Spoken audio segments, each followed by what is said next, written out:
Bonsoir à tous. Bonsoir. Alors, je suis Marie-Odile Plançon, je suis chargée de mission au département éducation au secrétariat général et je suis plutôt en charge du pôle école, donc du premier degré, et de tout ce qui concerne l'éducation inclusive.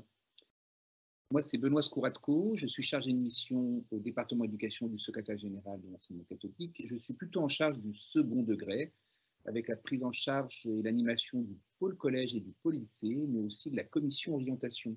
Nous sommes heureux de vous accueillir ce soir sur ce webinaire où nous allons travailler, discuter, échanger autour des évaluations nationales à partir des enjeux de pilotage qu'on peut dégager.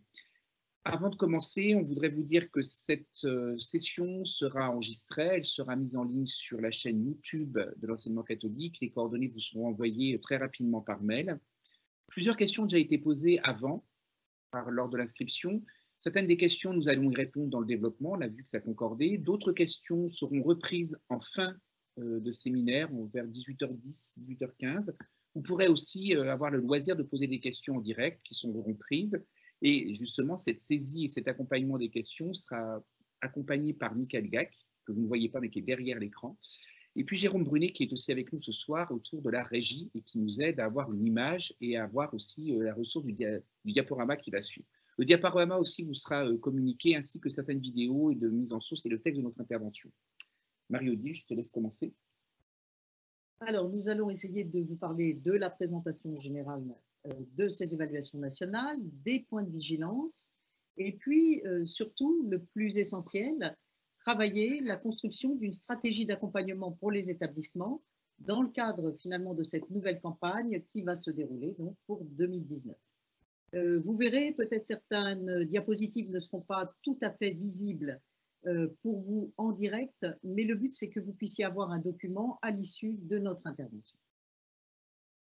Sur ces évaluations, vous dire que nous avons travaillé durant le mois d'avril, mai, juin, sur une enquête sur les évaluations précédentes. Cette enquête a rassemblé 2000 personnes qui nous ont livré leurs observations sur ces évaluations, avec de grosses différences pour nous entre le premier degré et le second degré.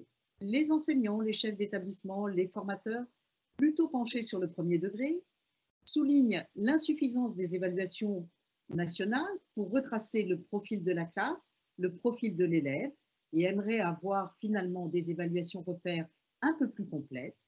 Mais ils sont au travail, ces enseignants, sur toute la question de l'exploitation en équipe.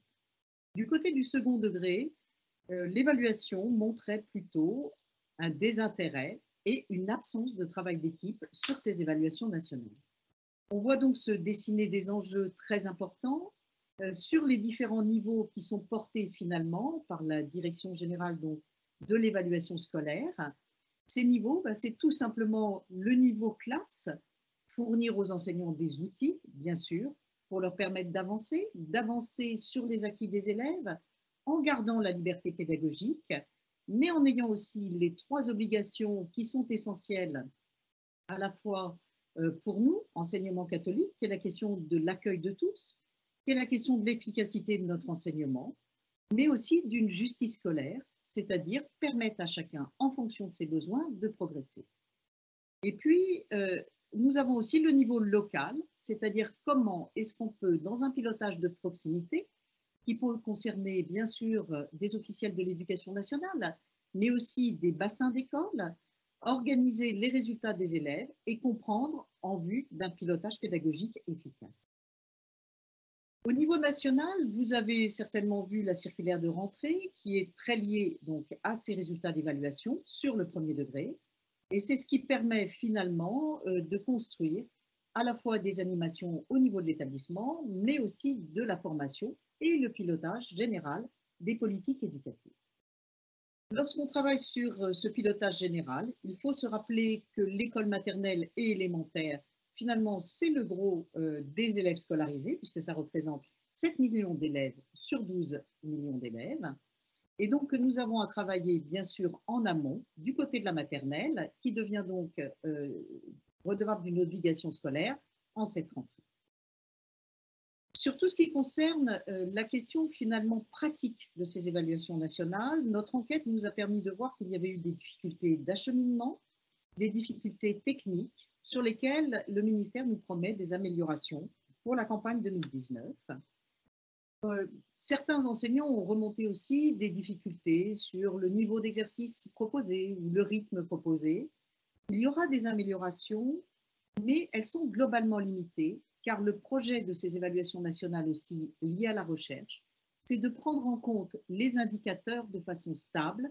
Si on modifie trop les exercices, on ne peut plus avoir ces indicateurs stables et mesurer les progrès d'une année à une autre, ce qui est pourtant essentiel. Autre chose sur la question des évaluations pour les élèves à besoins éducatifs particuliers, les livrets n'avaient pas été forcément mis dans tous les établissements. Il faut en faire la demande du côté des inspections de l'éducation nationale pour avoir ces livrets spécifiques prévus. En revanche, aucun livret spécifique n'est prévu pour les élèves allophones. Voilà, ce sera peut-être une amélioration pour les années à venir. Alors, en ce qui concerne le second degré, comme l'a justement souligné Marie-Odile, c'est vrai que dans le second degré, on a l'impression par rapport à notre enquête que l'investissement autour de ces évaluations était plutôt de l'ordre de l'obligation et il y a eu un investissement un peu difficile et mis en place un peu complexe. Mis à part le problème technique et les retours, effectivement, on nous a promis qu'il y aurait une amélioration, il faut prendre en compte le fait que la question de l'évaluation nationale et des tests de positionnement à dimension externe d'un établissement, on en est encore au balbutiement, surtout pour le lycée, pour le second degré. La culture de l'évaluation nationale n'est pas non plus fortement ancrée dans nos établissements, dans les pratiques et même en France. Et il y a besoin, peut-être, il faudra du temps pour qu'on puisse se familiariser et que nos équipes puissent se familiariser avec ces process et ces processus. Comme le disait Marie-Odile, c'est vrai que la question des indicateurs d'évaluation qui sont proposés semble des fois un peu faible par rapport à nos établissements, que ce soit en 6e ou en classe de seconde. Mais l'idée, c'est de peu modifier ces indicateurs afin qu'on puisse avoir quelque chose de probant sur un temps quand même assez long. L'idée étant de pouvoir faire des statistiques et aussi de sortir des éléments. Donc, il faut comprendre qu'on a un outil qui nous sert à nous dans nos établissements, mais qui a aussi une autre visée qui dépasse largement la notion même de la vie d'établissement. Marie-Odile évoquait aussi quelque chose d'assez intéressant quand elle parlait de la question des établissements du premier degré qui appréhendaient les résultats et qui les travaillaient. C'est vrai que c'est une des autres questions qui a été fortement soulignée lors des journées qu'on a eues en juin sur les retours de ces évaluations-là, c'est de se dire à un moment donné que peu d'équipes se sont appropriées ou même ont travaillé à partir des données. Alors, quelquefois, il était évoqué le retour et l'arrivée trop tard des outils de remédiation, même en termes d'outils diagnostiques, ça a été peu abordé. Ces évaluations, elles ont quand même un enjeu important. C'est un enjeu à la fois qui peut être en interne de l'établissement et de nos classes et de nos écoles, c'est d'accompagner au mieux le niveau des élèves et en soutenant le niveau de formation des élèves et le parcours de formation des élèves au regard de l'hétérogénéité des classes. Dans le second degré, depuis maintenant presque 20 ans, on ne cesse de souligner la réalité d'une hétérogénéité, une difficulté de travailler avec des groupes de classes qui sont assez lourds et où il y aurait des difficultés ou des profils assez disparates. Mais ces évaluations, elles ont cette première visée au sein de l'établissement, c'est de permettre une photographie en début d'année afin de mieux comprendre comment fonctionne une classe, mais surtout aussi comment fonctionne chacun dans la classe par rapport à un parcours d'apprentissage. Mais l'idée aussi, et il ne faut pas se voiler la face, c'est aussi de faire évaluer le système éducatif à partir des données qui seront tirées de ces évaluations afin d'accompagner au mieux non pas les élèves qui réussissent, mais les élèves qui sont en difficulté. Je donne un exemple tout simple. Un établissement qui a accompagné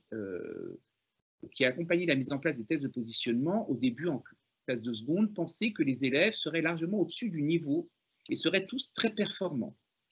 En termes de mathématiques et en termes de français de compréhension, ça semblait quasiment acquis au vu du recrutement qui était fait, puisque cet établissement ne reposait pas sur un collège qui existait. Donc les élèves venaient un peu partout. Mais au vu des dossiers, ça semblait cohérent. Et en fin de compte, grâce à ces tests de positionnement, l'équipe s'est rendue compte, les professeurs de français, qu'un niveau assez important d'élèves, un pourcentage de 8% d'élèves, ne maîtrisaient pas la lecture et la compréhension. Donc ça a permis un travail qui ne se serait pas fait sans cet outil-là. L'idée aussi, et là on insiste bien et il faut bien travailler avec nos équipes, c'est bien de penser que ces outils d'évaluation ne sont pas les seuls outils d'évaluation. Ils viennent se combiner avec d'autres outils d'évaluation, avec celles des enseignants, les évaluations des enseignants, elles sont un plus et elles sont un élément qui peut aider les équipes à travailler sur la formalisation des indicateurs évoqués précédemment par Marie-Odile et qui posent des fois question sur peut-être le niveau qui semble un petit peu faible ou bas, des fois dans la formulation. L'idée aussi, c'est de se rendre compte que ce travail d'évaluation revient sur une évaluation qui peut pratiquer dans les établissements, c'est la question de l'évaluation diagnostique. Très très vite, en début d'année, on commence ces apprentissages sans avoir réalisé une réflexion qui permettrait un étayage par rapport à un état des lieux d'apprentissage des élèves et même du niveau de la classe. Donc c'est aussi cet élément-là qui peut être un bon outil d'accompagnement et un bon élément pour faire un levier pour travailler sur l'évaluation.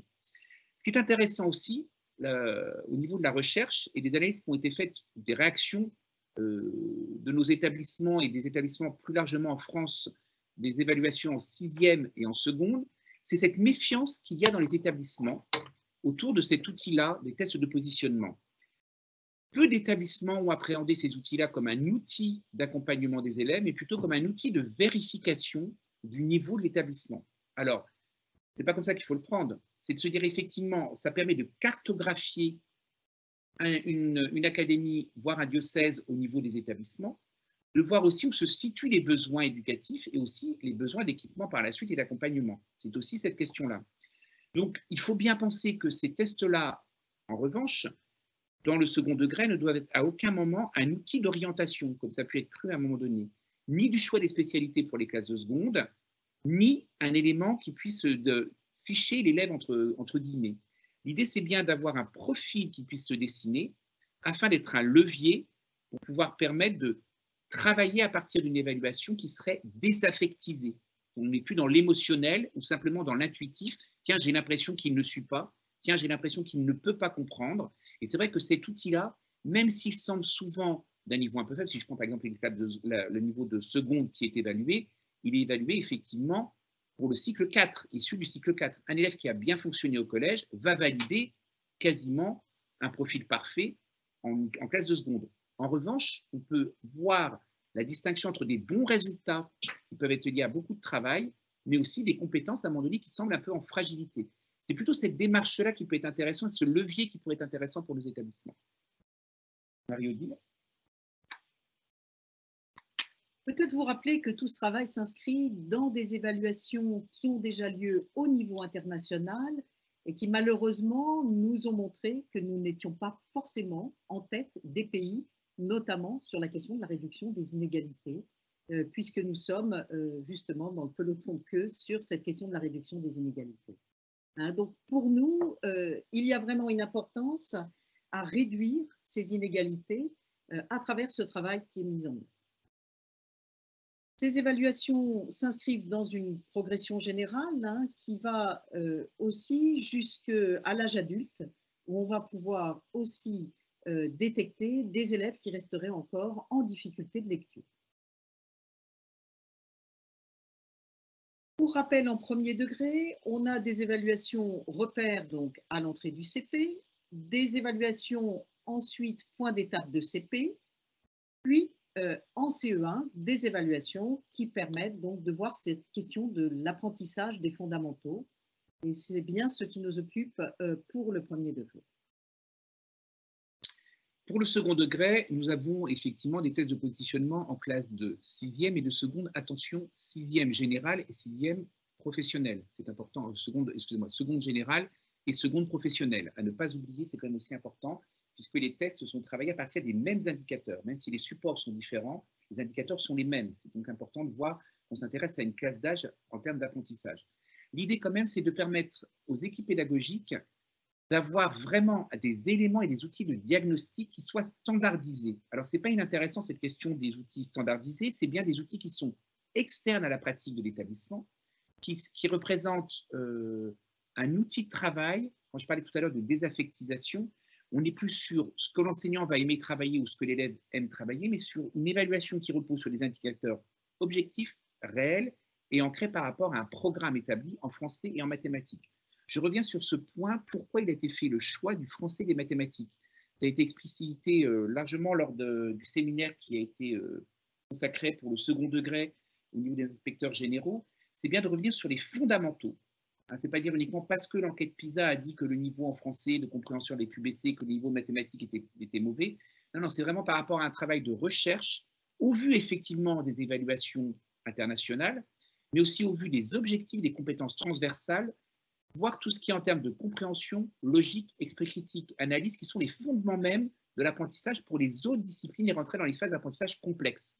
Le choix a été porté sur ces deux entrées-là, non pas parce que ça ne concerne pas les autres, mais parce qu'effectivement, on peut retrouver certaines compétences de mathématiques qui vont se retrouver sur le champ scientifique et aussi l'esprit critique dans plein d'analyses et plein de disciplines. Par exemple, en histoire-géographie, au niveau du collège et au niveau du lycée, c'est des éléments qui peuvent être travaillés. Et même chose pour les évaluations du français, vous allez avoir des compétences transversales qui dépassent largement le champ d'apprentissage uniquement du français. L'idée aussi, c'est d'accompagner le pilotage pédagogique des établissements et d'avoir des outils pour pouvoir le faire. Alors, aussi bien pour les chargés de mission qui peuvent accompagner sur un diocèse, mais aussi les inspecteurs et les IPR qui peuvent travailler avec les équipes afin de voir quelle stratégie mettre en place et comment accompagner les élèves. Je prends par exemple en seconde, comment passer d'une compréhension d'un texte à une lecture analytique, à une lecture qui soit liée sur un esprit critique. Et puis, les résultats de ces tests se proposent en début de scolarité collège et lycée, permet d'avoir un point de repère aussi à l'élève et à sa famille, de voir où il en est par rapport à un ensemble, non pas pour se comparer, mais pour pouvoir voir comment il rentre dans un parcours de formation. Alors, on va partir maintenant sur les points de vigilance, finalement, que nous permettent de penser ces premières évaluations menées et quelles sont les réactions que nous pouvons avoir en tant qu'enseignants pour accompagner nos élèves vers une meilleure progression. Il est nécessaire déjà de penser cette logique de ces évaluations qui a pu paraître, en tout cas l'enquête nous le montre, hein, un petit peu étrange pour certains enseignants qui voient apparaître finalement 3 groupes devant leur groupe classe. Un groupe dit à besoin, un groupe dit fragile, un groupe dit prêt. Finalement, ça rejoint les niveaux de prévention, ce qu'on appellerait prévention primaire, c'est-à-dire un groupe fragile qui a un petit peu du mal éventuellement à pouvoir aborder les apprentissages, mais qui n'est pas encore en difficulté. Et ce groupe a besoin pour lequel la difficulté est déjà avérée et donc qui doit quelque part relever toute notre attention. Alors, tout ça s'inscrit bien sûr dans tout ce que l'on peut observer sur les performances en calcul, en maîtrise de la langue depuis 30 ans. Et tout ce qui est pensé comme évaluation aujourd'hui s'articule vraiment avec toutes les évaluations qui montrent finalement la difficulté des élèves français par rapport aux autres élèves. Alors, ce qu'on peut relever en CP comme vigilance hein, sur la première évaluation, une vigilance en mathématiques sur la question de la résolution de problèmes. Finalement, on va retrouver en mathématiques comme en langue une vigilance à avoir sur la question de la compréhension, puisqu'en français, on aura aussi une difficulté de compréhension orale après lecture, avec une observation de différences très marquées selon les catégories sociales. On peut noter aussi une certaine fragilité par rapport à la phonologie et la reconnaissance des lettres, en tout cas pour le début de CP. En CE1, on va observer en mathématiques qu'on a une persistance de la difficulté en résolution de problèmes. En revanche, on va avoir une relative aisance sur la question des opérations, non pas dans la compréhension, mais dans tout ce qu'on pourrait être maîtrise finalement opératoire des opérations. Le calcul mental semble bien rentrer maintenant dans les pratiques et les résultats sont plutôt encourageants. L'attention devra porter en CE1 comme en CP également sur la question d'une part de la fluence de lecture, c'est-à-dire la capacité d'automatiser la lecture du côté de la phonologie pour permettre une lecture aisée, rapide, qui du coup laisse de la place au niveau cognitif pour la compréhension. On va constater que ceux qui à mi-CP se retrouvent en difficulté de lecture peuvent se retrouver aussi à la rentrée suivante en difficulté à nouveau. D'où notre intention, vraiment notre attention à mettre sur ces élèves en début de CE1 qui pourraient être en difficulté sur le déchiffrage pour les soutenir au maximum de façon à ce qu'ils puissent progresser. L'écart est toujours important en CE1 sur la compréhension entre les zones prioritaires et les zones d'éducation accueillant des populations plus aisées. Donc, toute notre question, évidemment, de l'attention portée à la maîtrise du langage oral en maternelle, qui est vraiment au cœur du travail, de façon à pouvoir faire progresser les élèves déjà dès l'entrée au CP. Une vigilance également sur la question genrée. On observe très vite une différence entre les filles et les garçons dès le CP, des filles qui sont plus en réussite sur le français et moins en réussite sur le mathématique, ce qui est évidemment un peu perturbant pour les chercheurs, car cette différence apparaît très vite dès le début du CP.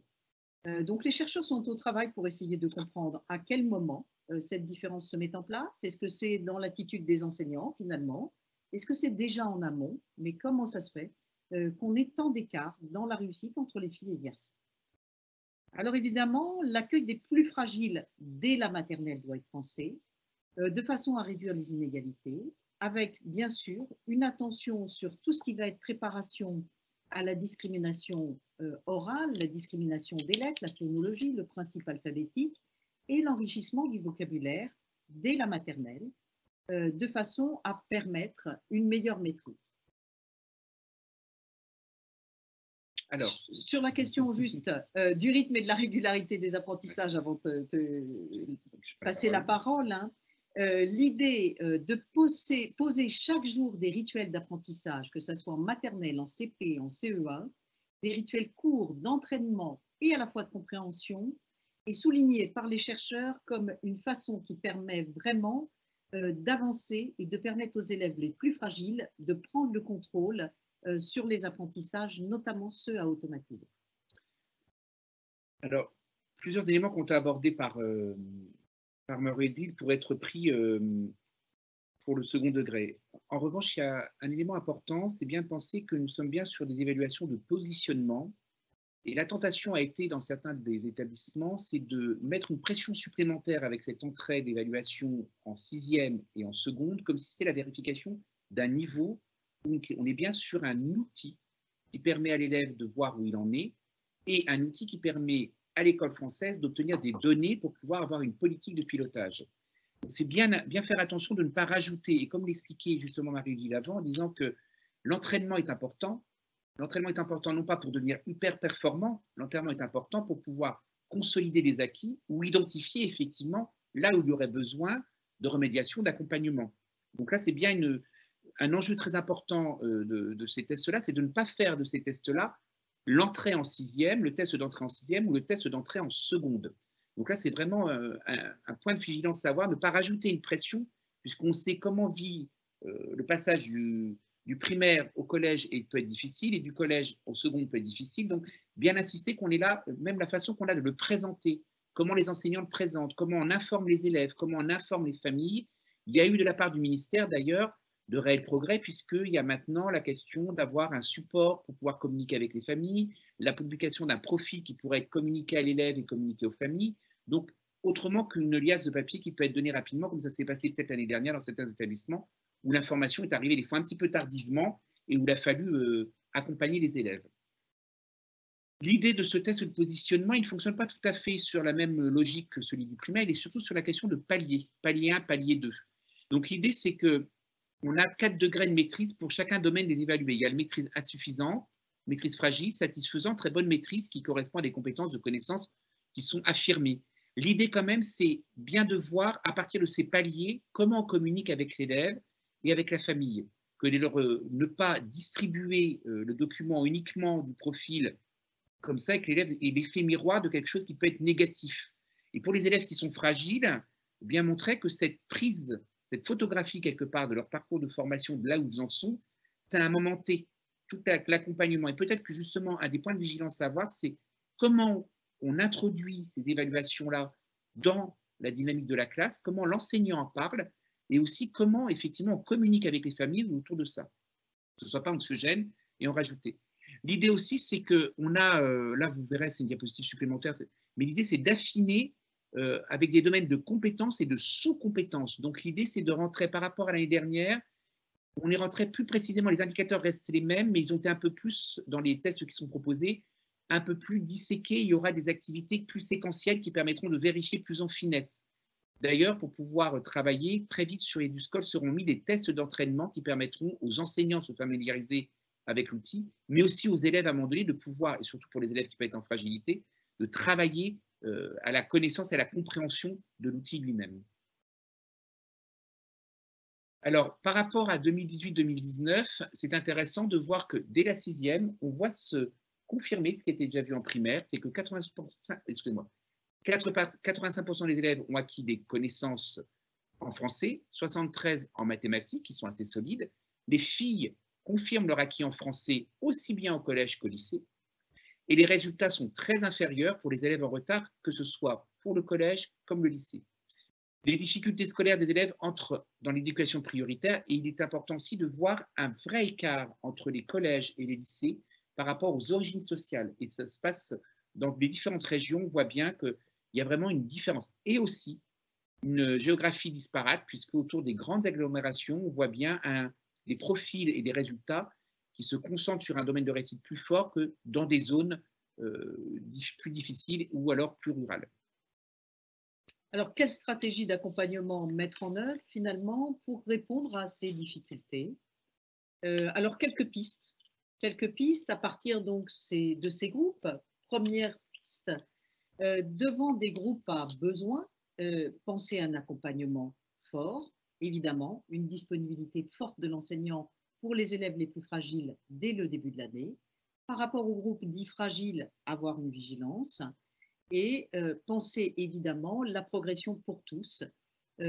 En cela, les évaluations de mi-CP ont été assez plébiscitées dans l'enquête, soulignant pour les enseignants que ça leur permettait de voir comment se mettaient en place les progrès des élèves finalement par rapport à des items qui étaient déjà présents dans la première évaluation.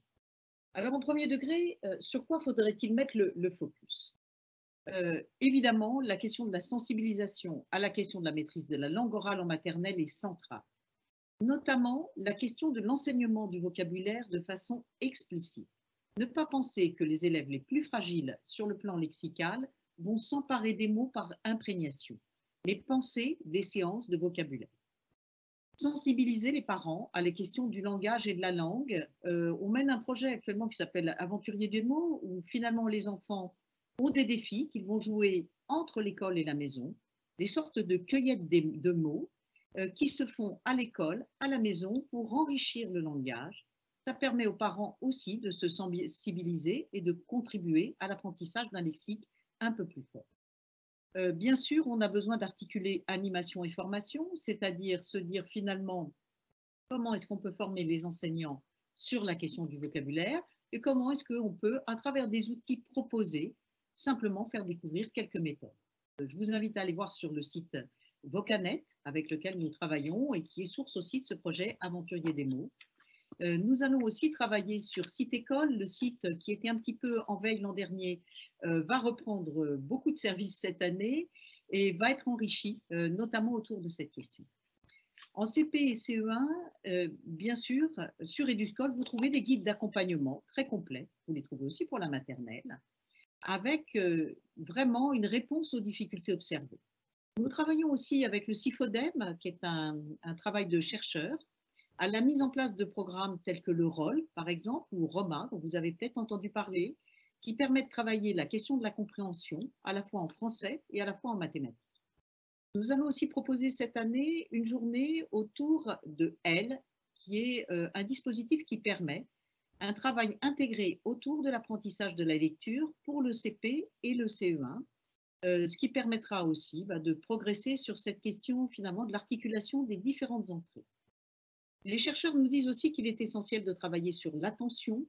Des distracteurs avaient été posés dans les évaluations de façon à percevoir un peu les difficultés des élèves par rapport à leur concentration. Et on voit finalement donc, que ces élèves ont parfois une difficulté d'attention dès les plus petites classes.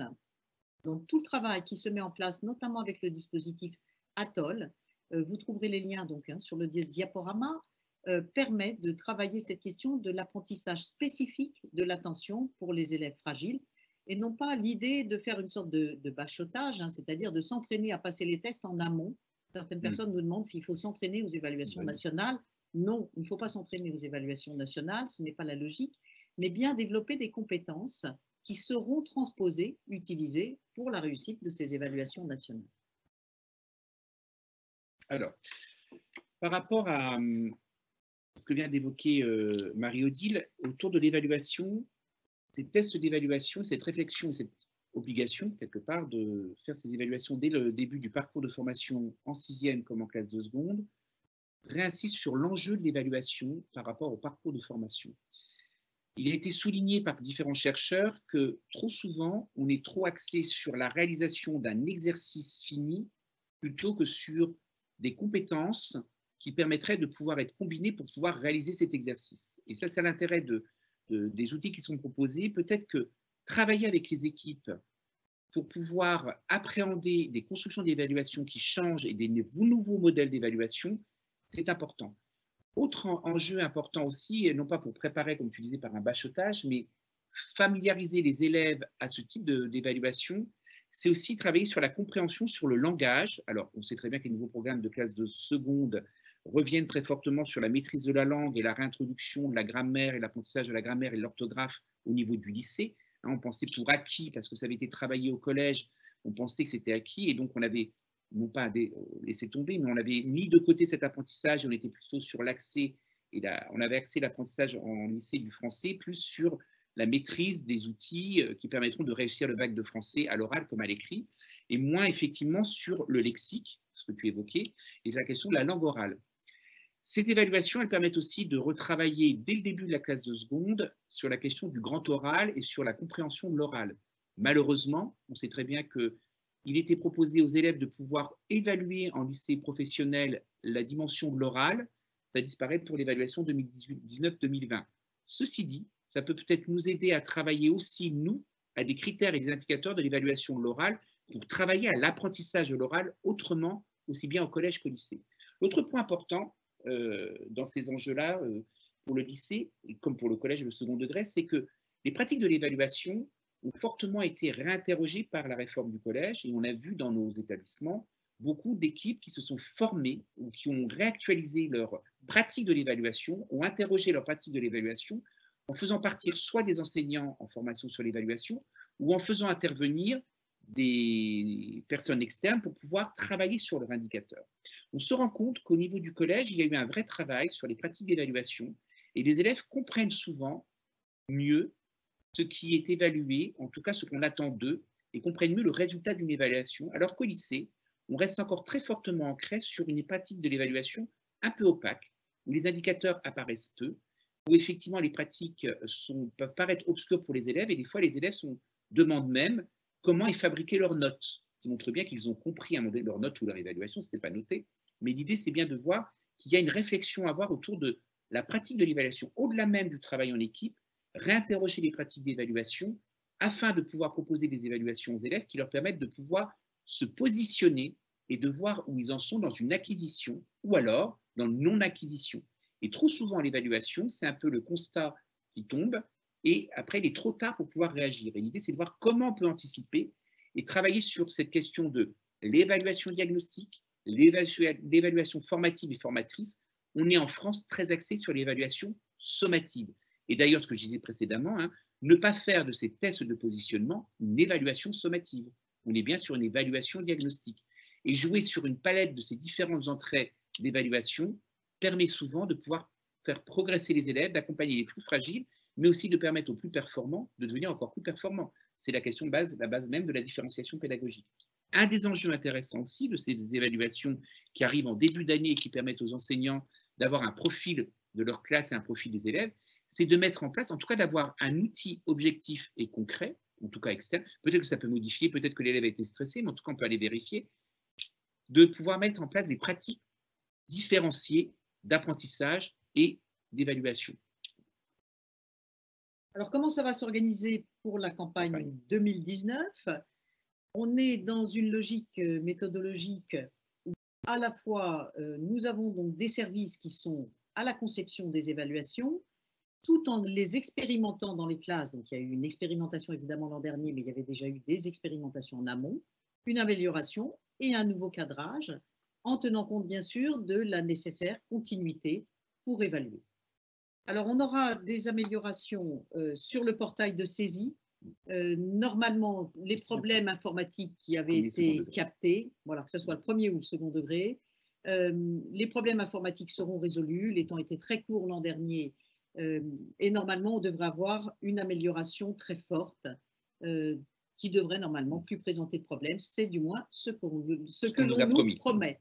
Donc, nous espérons que cela fonctionnera. De la même façon, l'acheminement des cahiers vers les directions diocésaines ou les établissements. On avait des chefs d'établissement qui nous avaient souligné le fait qu'ils avaient parfois dû faire 150 km pour récupérer des cahiers ou imprimer eux-mêmes des cahiers. Normalement, tous ces problèmes ne devraient pas se retrouver. De la même façon, la restitution sera faite de façon un petit peu différente normalement et de façon plus claire, à la fois pour les parents, mais aussi pour les établissements, de façon à ce que ça soit plus accessible pour chacun des partenaires. L'idée aussi, c'est d'avoir des outils qui soient, comme tu dis, plus clairs, mais qui soient aussi utilisables et communicables, et pas forcément que des outils de spécialistes, puisque l'idée, c'est d'avoir des interfaces qui permettraient aussi aux parents de mieux comprendre un code couleur, vraiment une lecture, une lisibilité comme une légende, alors que l'année dernière, peut-être que les résultats ont été donnés sans explication et sans code pour pouvoir les identifier et bien les lire. Le test de positionnement de 6e peut être aussi un enjeu intéressant pour la mise en place de l'accompagnement personnalisé. Nous avons en collège comme en lycée des heures d'accompagnement personnalisé et souvent, en début d'année, il est difficile de savoir comment travailler avec une classe ou comment accompagner au mieux les élèves. Et justement, ces outils, ces tests-là pourraient permettre de pouvoir donner des éléments et des indicateurs pour pouvoir faire des propositions d'ateliers, par exemple, ou d'heures d'accompagnement qui soient vraiment ciblées par rapport à telle ou telle entrée qui auront été identifiées au sein des différents tests de positionnement. L'autre point important, c'est de bien accompagner ce que je disais tout à l'heure, de bien dire qu'on est bien dans un accompagnement personnalisé à partir de ces tests-là. On n'est pas sur la logique d'orientation, puisque théoriquement, ça doit bien impacter l'apprentissage qui doit viser à une remédiation et une amélioration du score. Voilà. Il y aura donc aussi des tests de positionnement qui pourront être utilisables à un moment donné pour retester. Il y aura une base de données, c'est ce qu'on nous a promis, qui devrait être mis en ligne en le mois d'octobre, qui permettra de retravailler avec les élèves les éléments, pas que des outils pour des activités, mais aussi à un moment donné de nouvelles évaluations qui permettront de voir, tiens, mais voilà, à tel moment, tu avais tel besoin, voir si effectivement, à partir de ce qu'on a mis en place comme activité, est-ce que tu as augmenté ta performance et que tu arrives effectivement à avoir là une pertinence que tu n'avais pas à un moment donné. L'idée aussi, dans cette situation-là, c'est bien d'avoir aussi, ce que je disais tout à l'heure, des documents qui sont clairs, qui permettraient d'être mis en main propre avec les familles pour pouvoir établir une communication et peut-être mettre en place très très vite à un moment donné, au-delà même de l'accompagnement personnalisé, peut-être à un moment donné des dispositifs plus importants qui peuvent relever de l'accompagnement à un moment donné ou de prise de décision ou d'aménagement d'emploi du temps qui peuvent être intéressants. Alors, cela n'efface absolument pas les différentes formes d'évaluation que l'on peut mener dans la classe. On voit apparaître dans les questions évaluation par contrat de confiance. On voit apparaître aussi une évaluation quand l'enfant est prêt. Bien entendu, ces évaluations s'articulent. On a besoin d'évaluations repères au niveau national, mais aussi en début d'année scolaire pour penser le profil de la classe, pour penser aussi la progression pédagogique d'une classe et les profils spécifiques d'élèves. Mais tout au long de l'année, tout ceci s'articule avec les autres façons d'évaluer qu'on ne va pas laisser de côté, bien entendu. Alors, là, sur la petite diapo, vous voyez le document qui va être disponible pour la préparation des exercices et présentation d'exercices pour la classe de seconde, qui est en bleu. Le même document existera et mis en ligne sur Eduscol en vert pour la classe de 6e. Je réinsiste bien sur ce que dit Marie-Odile. Ce n'est pas parce qu'effectivement, il y a ce test de positionnement qu'on rentre dans une seule modalité. La grande difficulté qu'on a, on voit bien quand on est dans une classe et quand on accompagne un établissement, c'est de voir comment la pratique, peut-être faire un état des lieux de la pratique de l'évaluation pour voir comment et à quelle place on met ces tests de positionnement, et ça ne remet aucunement en cause les autres pratiques de l'évaluation, et surtout, ça ne doit pas valoir plus ou moins que quelque chose. On est bien sur une question d'un juste équilibre à trouver. Peut-être qu'on peut rappeler le document CAP sur l'évaluation, que vous trouvez en ligne sur le site de l'enseignement catholique et que nous avions déjà co-élaboré, Benoît et moi, en 2012. Il commence à avoir un peu pris de l'âge, mais il reste d'actualité. Il reste d'actualité au niveau des pratiques. Donc, vous avez ces dates qui s'affichent, hein, des dates de passation, des dates de saisie, de mise à disposition des résultats, avec une fermeture du portail hein, qui se fera en novembre. Donc, bien évidemment, ce sont des contraintes pour les écoles. C'est un travail un peu lourd pour les établissements, mais ces évaluations restent obligatoires. Hein. Nous travaillons bien sûr sous contrat et donc pour nous, les évaluations restent obligatoires. Alors peut-être pour se dire finalement que ces évaluations ont un enjeu du côté de l'évaluation nationale et du côté de nos élèves, bien entendu, mais c'est aussi un enjeu pour nous, enseignement catholique, face à 4 entrées que nous souhaitons travailler à cette nouvelle rentrée, 4 défis nouveaux qui s'offrent à nous. Le défi de l'hospitalité, comment est-ce que nous pouvons accueillir tous nos élèves? Le défi de l'explicitation, comment nous pouvons accompagner et travailler finalement à rendre explicite à chacun les attendus d'une progression, les attendus tout à fait rendre lisible aussi notre façon de travailler en tant qu'enseignant. Et la question du décloisonnement, effectivement, c'est ne plus faire de l'évaluation la seule spécialité de l'enseignant qui ne communiquerait pas avec d'autres, c'est aussi les familles, les parents, les différents partenaires avec lesquels on travaille, mais aussi effectivement le décloisonnement des évaluations. Ce n'est pas parce que les tests de positionnement portent sur le français et les mathématiques qu'on ne doit pas travailler en équipe sur cette question-là. On se rend compte que avec la réforme du collège, le travail en équipe autour de l'évaluation a permis de décloisonner, de travailler sur la transversalité, de faire travailler enfin sur des compétences transversales qui pouvaient être évaluées et de créer même des items qui pouvaient être évalués d'une discipline à l'autre. Et puis des fois en co-intervention. L'idée bien, c'est ce travail en équipe, c'est de faire en fin de compte qu'on soit tous spécialistes de l'évaluation parce qu'on est tous spécialistes de l'apprentissage, voilà, au même titre. Et puis l'école de la participation de tous, puisque l'idée, c'est d'aller jusqu'au bout et de faire que chacun puisse être acteur, aussi bien les enseignants, mais aussi l'élève, lui, qui est dans un parcours d'apprentissage. Alors, nous avons des questions. Qui concernent surtout le premier degré. Alors, ben, je vais peut-être commencer par quelles sont des questions très pratiques. Hein. Première question, qu'est-ce que Vocanet? Alors, Vocanet, c'est un site qui a été créé et qui a été construit par 2 linguistes, Jacqueline Picoche, Bruno Germain. C'est un site qui permet de trouver finalement du vocabulaire par niveau de classe ou en fonction de l'âge des enfants. Quel est le vocabulaire qu'un enfant doit posséder en fonction de son âge? Et à partir de ces listes de vocabulaire, de partir du connu des enfants et dans ce connu, travailler notamment à partir du verbe pour aller construire des champs lexicaux autour du verbe. Par exemple, je prends le verbe manger, que tous les enfants vont connaître, mais manger peut nous conduire à travailler des verbes plus compliqués, tels que dévorer, manger ce n'est pas dévorer, déguster, etc. Et donc, on va construire un enrichissement lexical à partir du moteur de la phrase qui est le verbe. Donc, vous avez des progressions qui sont établies sur ce site, ce qui permet vraiment d'avoir une base pour construire des leçons de vocabulaire de façon explicite. Deuxième question, encore sur un outil que l'on va mettre en place, donc Elle, c'est un outil qui s'inscrit donc dans ce que nous avons déjà proposé aux équipes autour donc, du rôle, réseau des observatoires locaux de la lecture. Il s'agit de travailler la compréhension de lecture. Rôle était centré uniquement sur la compréhension de lecture et Elle, qui se destine au CP, au CE1, va traiter de façon intégrative toutes les entrées de la lecture et donc va proposer aussi des outils qui permettent de rentrer dans tout ce qui est travail phonologique notamment. Mais là, je pense qu'on pourrait la traiter tous les deux hein, sur la question, c'est les retours qu'on a sur les évaluations par contrat de confiance. Hein. On sait bien que, alors ça dépend, des établissements se sont mis à travailler sur l'évaluation par contrat de confiance, avec la question de l'évaluation et aussi quand l'élève est prêt, que ce soit aussi bien des enseignants individuellement qui se sont mis à pratiquer cette évaluation. En revanche, il est vrai que quand ça se pratique, il est marqué que c'est beaucoup plus cohérent quand c'est l'ensemble de l'équipe qui travaille par une évaluation par contrat de confiance que lorsque c'est uniquement un enseignant. C'était la même chose, vous savez, dans les établissements, quand on a commencé en collège à travailler l'évaluation avec notes ou sans notes. Certains des collègues travaillaient avec notes, d'autres sans notes, d'autres après basculaient avec des logiciels qui permettaient de chiffrer un parcours d'évaluation qui était sans notes.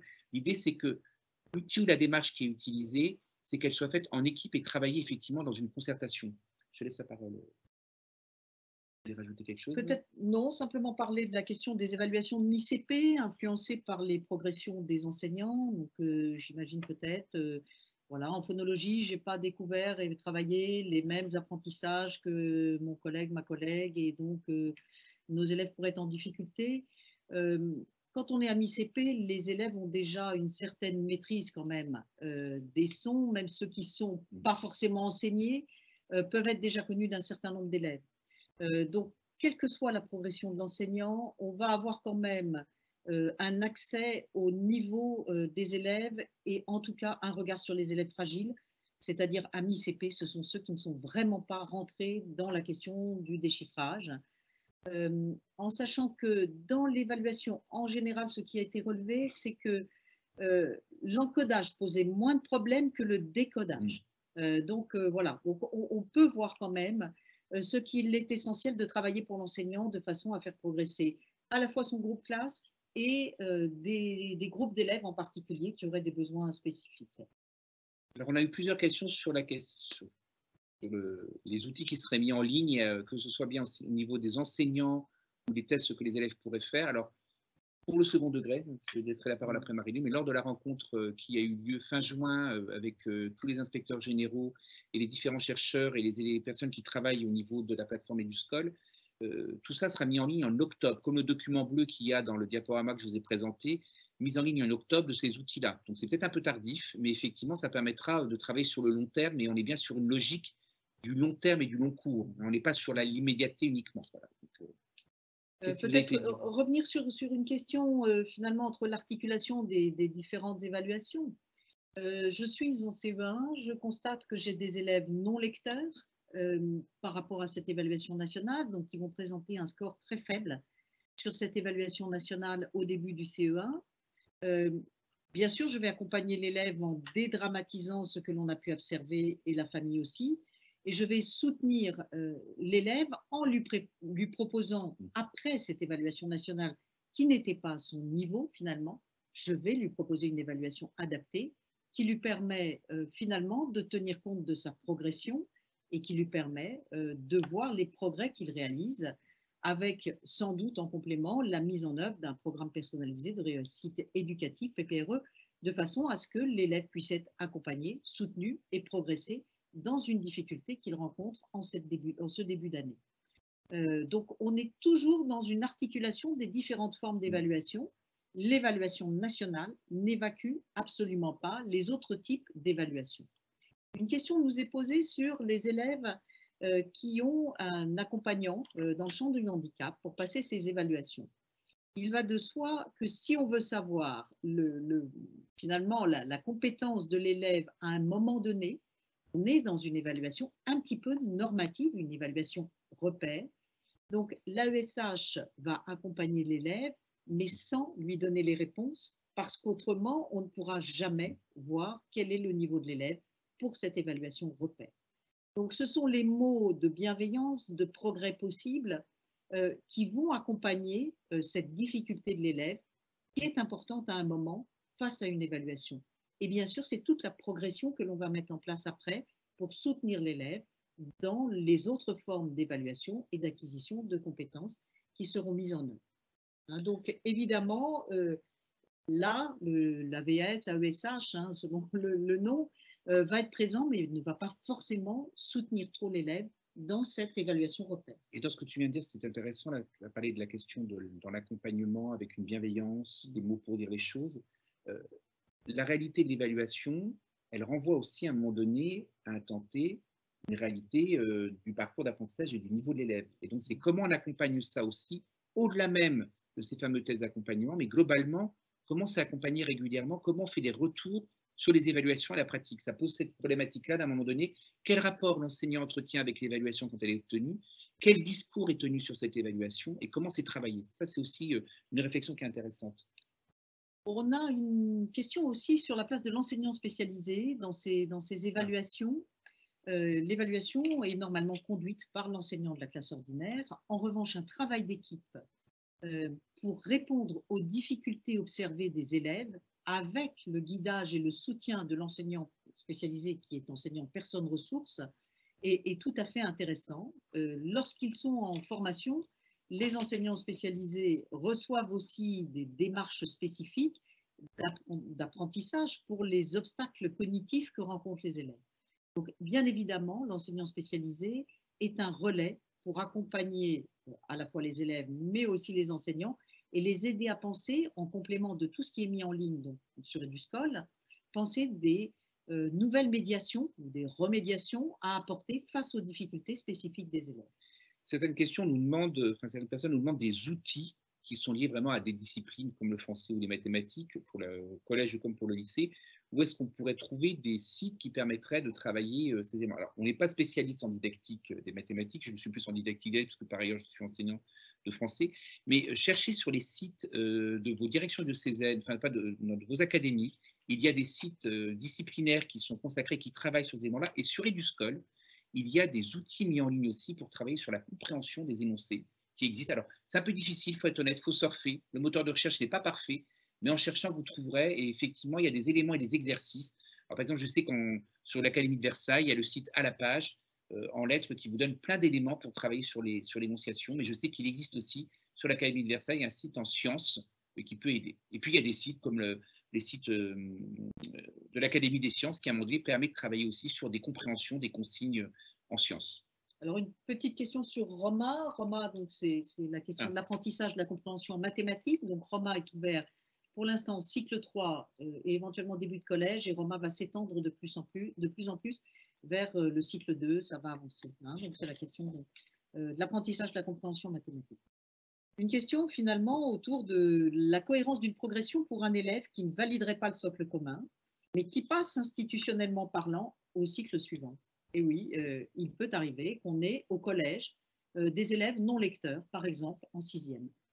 Donc cet élève-là va évidemment se retrouver dans un programme en lettres qui va lui proposer une progression autour de compétences qui ne correspond pas parce qu'on peut avoir en cycle 3, voire en cycle 4, des élèves qui n'ont pas acquis effectivement des compétences autour des fondamentaux de cycle 2, c'est-à-dire la maîtrise de la lecture notamment. Ça ne nous empêche pas de travailler les éléments du programme. On peut très bien travailler Homère sur la question, bien sûr, du raisonnement, de la compréhension, de la découverte historique, de la littérature et de tout ce qui pourrait comprendre les fondamentaux finalement d'un discernement et de la construction de l'intelligence, tout en ayant à travailler la reprise de fondamentaux sur la question tout simplement de l'apprentissage du code pour rentrer dans la maîtrise de la langue. Ça se fait en général par la question de l'entrée dans la production d'écrit pour ces élèves qui ont bloqué un moment dans les apprentissages. On le voit avec un public un petit peu spécifique qu'on accueille de plus en plus en collège et en lycée actuellement, puisque nous accueillons des mineurs non accompagnés, des jeunes qui ont traversé pour un certain nombre les océans, qui arrivent parfois en n'ayant jamais été scolarisés et qui pourtant ont des compétences face à la vie, face à la survie même, largement supérieures à beaucoup de nos élèves. Donc ils vont reprendre les fondamentaux, mais tout en ayant une réflexion, une réflexivité qui est celle de leur âge, 14 ans, 16 ans. Bien sûr, on ne va pas les remettre devant un ouvrage de CP en faisant du b.a.-ba autour de textes adaptés à des enfants de 6 ans. Et par rapport à cette question, c'est tout le travail très difficile, il faut reconnaître, autour de la différenciation pédagogique, mais aussi autour d'une pédagogie d'explicitation. Dans les enjeux de la responsabilité en partage, on a évoqué tout à l'heure la question de l'explicitation comme une entrée importante. C'est vrai que quand on a ce type d'élèves qui arrivent au niveau du collège ou qui arrivent au niveau du lycée, bien identifier son profil, qu'il soit communiqué, qu'il y ait une passation d'informations sur son parcours et sur un état des lieux de ce qu'il sait faire et de ce qu'il ne sait pas faire, permettra par la suite de poser un nouveau contrat didactique et pédagogique qui sera adapté à la mesure de la personne. Et ça demande effectivement, à un moment donné aux équipes, une concertation, une réflexion. Et là, le test de positionnement, à un moment donné, peut permettre aussi, ça peut être un outil aussi, pour travailler par la suite sur comment organiser le parcours de formation de l'élève. Une autre question? Une question autour des évaluations phares. Oui. C'est un problème qui revient très souvent dans l'enquête. Les enseignants soulignent finalement ce deuil d'une évaluation qui était très complète et qui est plus complète que les évaluations nationales. Je pense qu'il y aurait peut-être un travail à engager, une réflexion à engager sur l'articulation entre les évaluations nationales qui sont obligatoires et ces évaluations phares qui sont un relais puissant pour les enseignants, pour construire un profil d'élève. Donc, nous allons voir comment essayer de travailler cette articulation. Ça peut être également travaillé, bien sûr, en équipe. N'hésitez pas à nous faire remonter toutes les propositions que vous aurez à nous faire. On prendra contact également donc, avec l'équipe qui a mis au point phare pour voir comment est-ce qu'on peut travailler et proposer effectivement éventuellement des adaptations, des ajustements pour éviter que les élèves soient confrontés à des temps évaluatifs beaucoup trop lourds en début d'année et qui ne construiraient pas effectivement pour eux à la fois la confiance et à la fois un profil pour les enseignants qui soit satisfaisant à travailler. Et là, ta remarque est très intéressante sur la question de dispositifs d'évaluation qui sont trop importants ou trop lourds à un moment donné.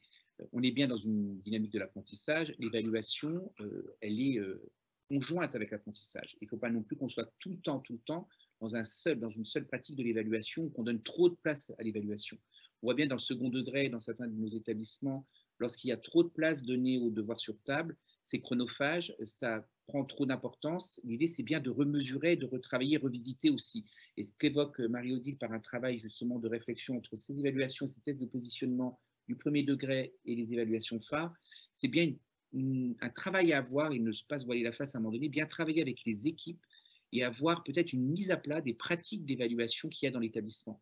Et des fois, on serait surpris, puisqu'on sait très bien que les élèves sont matraqués de la maternelle jusqu'à la fin du lycée par des actes d'évaluation qui ne cessent de tomber tous les jours. Donc l'idée, c'est le discernement, peut-être évaluer moins, évaluer avec précision, réfléchir, mais ça peut se faire à un moment donné si on travaille ensemble et qu'on est cohérent.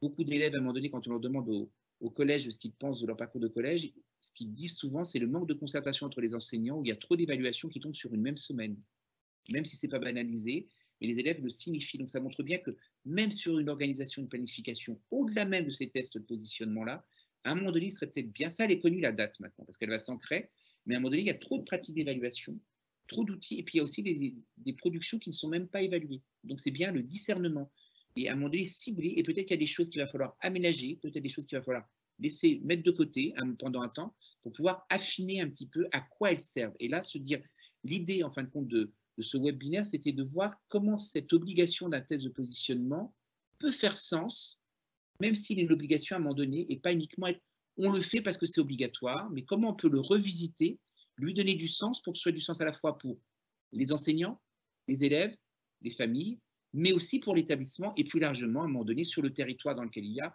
parce que par la suite, ça peut aider aussi sur une orientation d'un établissement à l'un à l'autre. Marie-Odile ? Alors peut-être que la première vigilance, finalement, en complément de celle que tu poses, Benoît, ce serait ne vous entraînez pas trop aux évaluations. Voilà. Il y a plein d'autres choses à faire avec les élèves. Oui, il y a les évaluations nationales. Oui, elles peuvent être un outil pour nous aider à accompagner nos élèves, mais trop d'évaluation tuerait l'évaluation aussi. Construisons le vivre ensemble, l'accueil, dédramatisons aussi ces évaluations tant auprès des élèves qu'auprès des parents, parce que c'est important, et les évaluations internationales nous montrent aussi que cette vision de l'évaluation par rapport aux élèves d'autres pays, cette vision est une vision de crainte, d'anxiété, alors que pour les autres pays, ça se joue beaucoup plus simplement et dans une optique beaucoup plus optimiste. Donc, dédramatisons, accompagnons, c'est un outil comme un autre, un outil de progression et surtout pas de sanction. Et bien, ça, on pourrait dire, ciblons les moments et les activités où on va évaluer et celles où on va apprendre, découvrir, appliquer, échanger. L'idée, c'est bien de se dire à un moment donné qu'il n'y a pas une seule façon de faire et qu'il y a une multiplicité, donc il y a forcément des choix à faire à un moment donné.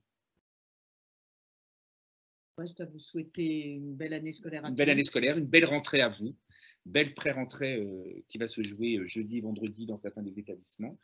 Il y en a certains qui sont déjà au travail. On vous souhaite un bon accompagnement des élèves et des équipes, mais aussi de vos classes pour ceux qui sont en classe et en situation face aux élèves.